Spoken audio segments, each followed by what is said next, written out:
আসসালামু আলাইকুম ওয়া রাহমাতুল্লাহি ওয়া বারাকাতুহু। আউযু বিল্লাহি মিনাশ শাইতানির রাজিম। বিসমিল্লাহির রহমানির রহিম। ফাসাল্লি লিরাব্বিকা ওয়ানহার। আমানতু বিল্লাহ, সাদাকাল্লাহ। তোমরা নিজ প্রভুর নামে নামাজ পড়ো এবং কুরবানি প্রদান আদান করো।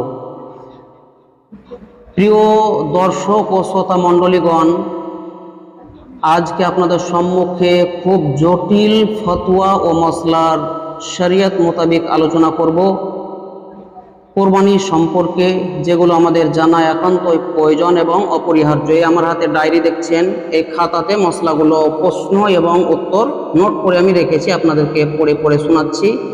ভিডিওর মাধ্যম দিয়ে আপনারা উপকার এবং উপকৃত পাবেন। 1 নম্বরে, আমাদের সমাজে যে ভুল প্রথা আছে যে কুরবানি যদি দিয়ে তো কোনো ছেলে অথবা মেয়ে কিংবা অভিভাবকদের আকিকা দেওয়া চলবে কি চলবে না কুরবানির সঙ্গে, এটা হচ্ছে প্রশ্ন। আকিকা দেওয়া অবশ্যই কুরবানির সঙ্গে চলবে, কুরবানির ভাগ আলাদা হবে এবং আকিকার ভাগটা আলাদা দিতে হবে। এটাও একটা মসলা আমাদের মধ্যে ভুল মানুষ জানে, যেটা অনেকেরই ধারণা যে আকিকার মাংস নাকি যেই ব্যক্তির নামে আকিকা হচ্ছে তার পিতা এবং মাতা বা নানা নানি দাদা দাদি খেতে পাবে না। এই ধরনের কথা কুসংস্কার, ভুল জিনিস। আকিকার মাংস মা বাপ দাদা দাদি নানা নানি মামা মামি আত্মীয় স্বজন সবাই, এমনকি যার নামে আকিকা হচ্ছে সেও অবশ্যই খেতে পাবে, জায়েজ হালাল এবং বৈধ আছে। আল মালফুজ শরীফ 1ম খণ্ড পৃষ্ঠা নম্বর 35 এবং 36-এ মসলা লেখা আছে। 2 নম্বর কথা যেটা আমাদের জানা, এটাও দরকার, 365 দিনে একটি বৎসর হয়। এই 1 বৎসরের মধ্যে টোটাল 5 দিন রোজা রাখা নাজায়েজ ও হারাম। সেই 5টি দিন হচ্ছে, একটা হচ্ছে আপনার ঈদের দিন, আর একটি হচ্ছে কোরবানির দিন এবং পরপর কোরবানির পর 3 দিন নিয়ে টোটাল 5 দিন রোজা রাখা নাজায়েজ ও হারাম। কোরবানির পশু আপনি কিনবেন, বয়স কেমন হওয়া চাই এবং পশু কেমন হবে, এই বিষয়ে আমাদের জানা খুব জরুরি। কোরবানির নিম্ন যে উসুলে ফিকহ এবং ফিকাতে হাদিসে যে পাওয়া যায়, এগুলো একটু আপনারা নোট করে জেনে নিন।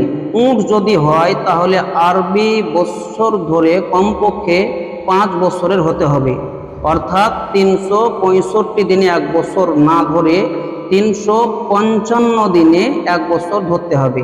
উটের বয়স 355 কমপক্ষে হতে হবে এবং আরবিতে 355 দিনে 1টি বছর গণনা করা যায়। গরু এবং মোষ 355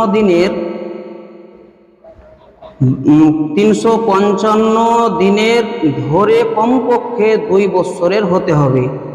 ছাগল ভেড়া 355 দিনের বছর ধরে কমপক্ষে 1 বছরের হতে হবে।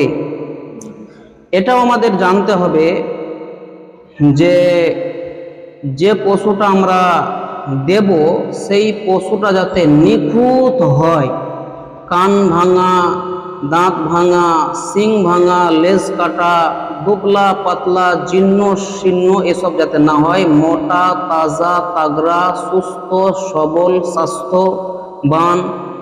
দাম বেশি লাগলেও আল্লাহর রাস্তায় একটু ভালো দেওয়াটাই উত্তম, এটা আমাদেরকে মাথায় রাখতে হবে। ফতোয়ায়ে ইউরোপে আপনার এই সমস্ত মসলা বর্ণনা হয়েছে 350 এবং 351 পৃষ্ঠার মধ্যে এই সমস্ত মসলা লেখা আছে। তার সঙ্গে আমাদেরকে এই মসলাও জানতে হবে, কুরবানির মাদা পশুর পেটে যদি বাচ্চা থাকে, মানে আপনি একটা গাই কিনে নিয়ে এলেন, দেখা যাচ্ছে তার পেটে বাচ্চা আছে, এবার এই টাইমে আপনি করবেন কি, আপনার করণীয় এবং বরণীয় কি? যদি ওই বাচ্চার মধ্যে রুহু চলে আসে, তাহলে ইমামে আজম আবু হানিফা রাদিয়াল্লাহু তাআলা আনহুর মত হচ্ছে যে কুরবানি দেওয়া জায়েজ আছে, যদিও বা জায়েজ কিন্তু সেটা মাকরুহ আছে। আর যদি ওর ভিতরে রূহ না এসে থাকে তাহলে কোরবানি করা জায়েজ হবে, আর যদি রূহ এসে যায় তাহলে কোরবানি করা এটা মাকরুহ বলা হয়েছে। এটাও ফাতওয়ায়ে ইউরোপে আপনার বর্ণনা করা হয়েছে। 5 নম্বরে আমরা এটা জানবো, কোনো পশুর যদি জন্মগতই লেজ কান না থাকে তাহলে তার কোরবানি করাতে কোনো রকমেরই অসুবিধা নেই। এটাও ফাতওয়ায়ে ইউরোপে বর্ণনা করা হয়েছে। এবং আমরা এটাও মাসলা জানবো বা জানা আমাদের দরকার, কুরবানি ও আকিকার মাংস 3 ভাগ করা এটা হচ্ছে মুস্তাহাব বা উত্তম কাজ। ইচ্ছা করলে আপনি সমস্ত মাংস মিটকে ফকির মিসকিনকে বিতরণ করতে পারেন, কিংবা আপনি ইচ্ছা করলে সেই মাংসটা পুনরায় আত্মীয় স্বজনকেও দিতে পারেন, আবার ইচ্ছা করলে পুনরায় মাংসটা আপনি নিজেও ভক্ষণ করতে পারেন। এটাও আপনার ফাতওয়ায়ে আফ্রিকা 28 নম্বর পৃষ্ঠাতে এই মশলা লেখা আছে। এবং আমাদেরকে এই মশলাও জানতে হবে, ইচ্ছাকৃত যদি কেউ বিসমিল্লাহ আল্লাহু আকবার জবে করার টাইমে না বলে আর কমপক্ষে 3টি রগ না কাটে তাহলে জবাই দুরুস্ত হবে না।